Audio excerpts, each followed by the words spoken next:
بسم اللہ الرحمن الرحیم۔ اللہ کے نام سے شروع جو بہت مہربان اور نہایت رحم والا۔ دوستو، پرانے زمانے کی بات ہے کہ ایک شخص حج کرنے کے لیے جا رہا تھا اور راستے میں اس کا انتقال ہو جاتا ہے۔ تبھی اس کے منہ پر آ کر لوگوں نے تھوکنا شروع کر دیا۔ آخر وہ کون لوگ تھے جو اس کے منہ پر تھوک رہے تھے اور اس کے منہ پر کیوں تھوکا گیا؟ تو ویڈیو کو آخر تک ضرور دیکھیے گا، اور چینل پر پہلی بار آئے ہیں تو سبسکرائب بھی ضرور کر لیں تاکہ آنے والی ویڈیو آپ کے پاس آسانی سے پہنچ جائے۔ پیارے دوستو، یہ پرانے زمانے کی بات ہے کہ ایک بہت غریب شخص تھا اور اس نے اپنے بیٹے سے کہا کہ میں حج کرنے کے لیے جاؤں گا۔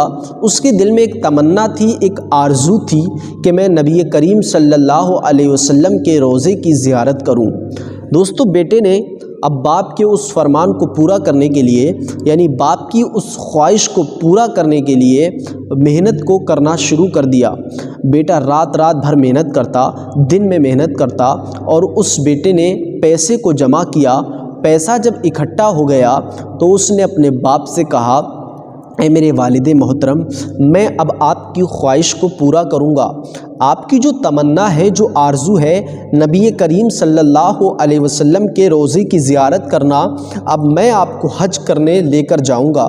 بیٹے کی بات سن کر باپ بہت ہی زیادہ خوش ہوا۔ اب یہ دونوں باپ بیٹے حج کے لیے روانہ ہو گئے۔ تو پہلے کے دور میں کشتی پر بیٹھ کر ہواؤں کا انتظار کیا جاتا تھا۔ یہ دونوں باپ بیٹے حج کرنے کے ارادے سے چل دیے ہیں اور ایک کشتی میں بیٹھے ہواؤں کا انتظار کر رہے تھے کہ کب ہوا چلے، کب ہماری کشتی کنارہ کر دے۔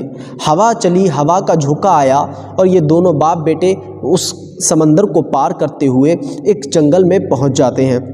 دوستو، جب یہ ایک جنگل میں پہنچتے ہیں تو اس کا باپ آگے آگے چل رہا تھا، بیٹا پیچھے پیچھے چل رہا تھا۔ باپ کو ایک پتھر سے ٹھوکر لگتی ہے اور باپ وہیں گر جاتا ہے اور اس کا انتقال ہو جاتا ہے، یعنی کہ اس کا باپ دنیا سے رخصت ہو جاتا ہے۔ اب باپ جب دنیا سے رخصت ہو گیا، بیٹے نے دیکھا اور دیکھ کر بہت ہی زیادہ رونے لگا، کیونکہ اس کے باپ کی تمنا تھی، آرزو تھی۔ اس نے اپنے بیٹے سے کہا تھا کہ میری ایک خواہش ہے کہ میں نبی کریم صلی اللہ علیہ وسلم کا روضہ دیکھوں، لیکن دوستو راستے میں ہی اس شخص کا انتقال ہو گیا تھا۔ بیٹا بہت ہی زیادہ رو رہا تھا اور کہتا تھا کہ اب میں اپنے باپ کی نماز جنازہ کیسے پڑھواؤں گا اور میں اپنے باپ کو کیسے دفناؤں گا۔ ادھر ادھر دیکھتا ہے لیکن کوئی ارد گرد پاس نہیں ہے۔ یہ بہت ہی زیادہ رو رہا تھا۔ تبھی دیکھتا ہے کہ آسمان سے 30 لوگ اتر کے آتے ہیں جو سفید لباس پہنے ہوئے ہیں، سفید عمامہ باندھے ہوئے اس کے باپ کے قریب آتے ہیں۔ اس نے جب دیکھا کہ آسمان سے 30 لوگ اترے ہیں جو سفید لباس پہنے ہیں، سفید عمامہ باندھے ہوئے میرے باپ کے قریب آ رہے ہیں، اس کا دل باغ باغ ہوا کہ میرے باپ کی مدد کرنے کے لیے کوئی تو آیا۔ لیکن جب وہ اس کے باپ کے قریب آئے اور انہوں نے اس کے باپ کے قریب آنے کے بعد ایک ایک کر اس کے باپ کے ٹھوکریں ماری اور منہ پر تھوکا اور چلے گئے۔ دوستو، یہ دیکھ کر حیران ہوا کہ میرے باپ سے اتنی نفرت کرتے تھے، میرے باپ سے ایسا کون سا گناہ ہوا جو میرے باپ کے منہ پر یہ تھوک کر گئے ہیں، میرے باپ کے ٹھوکریں مار کے گئے ہیں۔ پھر دیکھتا ہے ارد گرد آوازیں دیتا ہے لیکن کوئی اس کے پاس آنے والا نہیں تھا۔ پھر دیکھتا ہے آسمان سے 5 لوگ اترتے ہیں، وہ بھی سفید لباس پہنے ہوئے ہیں، سفید عمامہ باندھے ہوئے، سفید ٹوپیاں پہنے ہوئے اس کے باپ کے قریب آتے ہیں۔ اور جب وہ اس کے باپ کے قریب آئے تو جو لوگ 30 لوگوں نے کیا تھا وہی سلوک ان 5 لوگوں نے بھی کیا، یعنی اس کے باپ کے ٹھوکریں ماری اور منہ پر تھوکا اور وہ لوگ بھی رخصت ہو گئے۔ پھر یہ بہت ہی زیادہ افسوس میں تھا اور ان لوگوں سے بھی کچھ کہہ نہیں پایا۔ پھر دیکھتا ہے آسمان سے 2 لوگ اتر کر آتے ہیں جو اس کے باپ کے قریب آتے ہیں، اور آنے کے بعد ان لوگوں نے بھی وہی سلوک کیا، یعنی کہ اس کے باپ کے منہ پر تھوکا اور ٹھوکریں ماری اور چلے گئے۔ یہ رو رہا تھا اور کہہ رہا تھا، آخر میرے باپ کے کیوں تھوکا جا رہا ہے، میرے باپ کے کیوں ٹھوکریں ماری جا رہی ہیں، یہ سوچ رہا تھا، بہت ہی زیادہ افسوس میں تھا۔ پھر دیکھتا ہے آسمان سے ایک شخص اترتا ہے جو سفید لباس پہنا ہوا اور سفید عمامہ باندھے ہوئے اس کے باپ کے قریب آ رہا تھا۔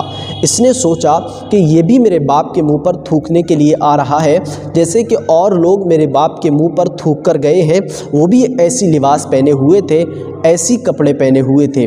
دوستو اب یہ اس کے باپ کے قریب آتا ہے اور قریب آنے کے بعد یہ بیٹا اب سینہ تان کر کھڑا ہو جاتا ہے اور کہتا ہے میں اپنے باپ کے چہرے پر تمہیں تھوکنے نہیں دوں گا، میں اپنے باپ کے ٹھوکریں نہیں مارنے دوں گا۔ کہا تمہارے طرح کے جو اور لوگ آئے تھے وہ میرے باپ کے منہ پر تھوک کر چلے گئے، میرے باپ کے ٹھوکریں مار کر چلے گئے، لیکن میں تمہیں ایسا نہیں کرنے دوں گا۔ تو اس شخص نے کہا میں تمہارے باپ کے ٹھوکریں مارنے نہیں آیا ہوں، میں تمہارے باپ کے تھوکنے نہیں آیا ہوں، بلکہ میں تمہارے باپ کو دفنانے میں تمہاری مدد کرنے آیا ہوں۔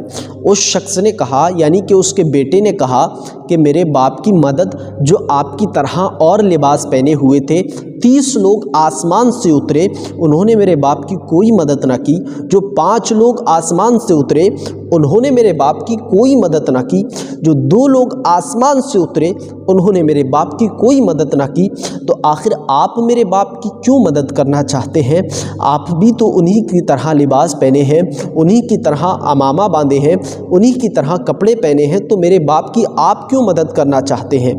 تو اس شخص نے کہا سن لو، تمہارے باپ کے جو تھوکنے والے تھے وہ کون تھے؟ کہا کون تھے؟ کہا جو 30 لوگ آسمان سے اترے تھے وہ کوئی اور نہیں تھے، وہ رمضان المبارک کے روزے تھے۔ تمہارے باپ نے کبھی رمضان کے روزوں کو نہ رکھا، اگر تمہارا باپ رمضان المبارک کے روزوں کو رکھ لیتا تو اللہ تعالیٰ ان رمضان کے روزوں کے ذریعے تمہارے باپ کی مدد فرما دیتا اور تمہارے باپ کو دفنانے میں تمہاری مدد کرتا۔ اب یہ رونے لگا، اس کی آنکھوں سے اشک بہنے لگے کہ میرے باپ نے اگر رمضان کے روزوں کو رکھا ہوتا تو میرے باپ کی مدد کر دی جاتی۔ پھر کہتا ہے کہ جو 5 لوگ اترے تھے وہ کون تھے؟ کہا جو 5 لوگ آسمان سے اتر کر آئے تھے وہ کوئی اور نہیں تھے بلکہ 5 وقت کی نمازیں تھیں۔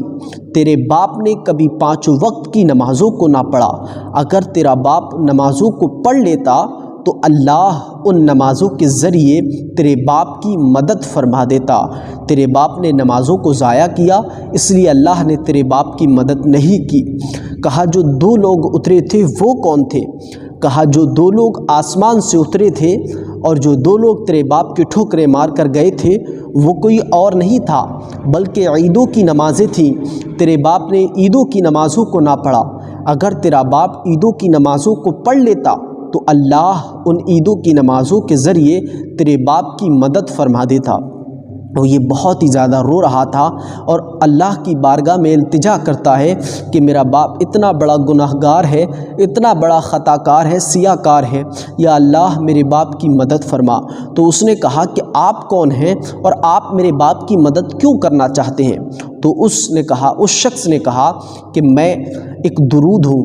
ایک مرتبہ تیرا باپ میلاد رسول میں بیٹھا ہوا تھا اور وہاں پر ایک عالم دین کی تقریر ہو رہی تھی، اسی دوران اس عالم دین نے کہا کہ ایک مرتبہ درود پاک کا ورد کریں، تو تیرے باپ نے زندگی میں ایک بار جو درود پڑھا تھا وہ درود میں ہوں اور اللہ نے اس درود کا صلہ بنا کر مجھے یہاں پر بھیجا ہے تیرے باپ کی مدد کرنے۔ تو دوستو آپ نے دیکھا ایک درود پڑھنے کی وجہ سے اللہ نے اس کے باپ کی مدد فرما دی۔ آج اگر اس نے نمازوں کو پڑھا ہوتا تو اللہ نمازوں کے ذریعے اس کے باپ کی مدد فرما دیتا۔ اگر اس نے روزوں کو رکھا ہوتا تو اللہ رمضان المبارک کے روزوں کے ذریعے اس کی مدد فرما دیتا، لیکن اس نے اپنی زندگی کے اندر اللہ کی نافرمانی کی، اللہ کو ناراض کیا، رمضان المبارک کے روزوں کو چھوڑا، اس نے نمازوں کو ضائع کیا، نمازوں کو ترک کیا، تو اللہ نے اس کی مدد نہیں فرمائی۔ لیکن ایک درود جو دنیا میں اس نے پڑھ لیا تھا اللہ نے اس درود کے ذریعے اس کی مدد فرمائی۔ تو ہمیں اور آپ کو نماز پڑھنی چاہیے کیونکہ 4 دن کی زندگی ہے، اس کے بعد مجھے اور آپ کو اس دنیا سے رخصت ہونا ہے، اس دنیا سے جانا ہے۔ ہر انسان کو قبر کی تیاری کرنی چاہیے۔ پیارے دوستو یہ ویڈیو آپ کے لیے ایک بہت ہی عبرتناک ہے۔ آپ اس ویڈیو کو لائک بھی کریں اور اپنے دوستوں احباب تک اس کو شیئر کریں، کیونکہ دین کی بات سن کر آگے پھیلانا صدقہ جاریہ ہے۔ صدقے کی نیت سے اس ویڈیو کو لازمی شیئر کیجیے گا۔ ملتے ہیں آنے والے ویڈیو میں۔ السلام علیکم ورحمۃ اللہ وبرکاتہ۔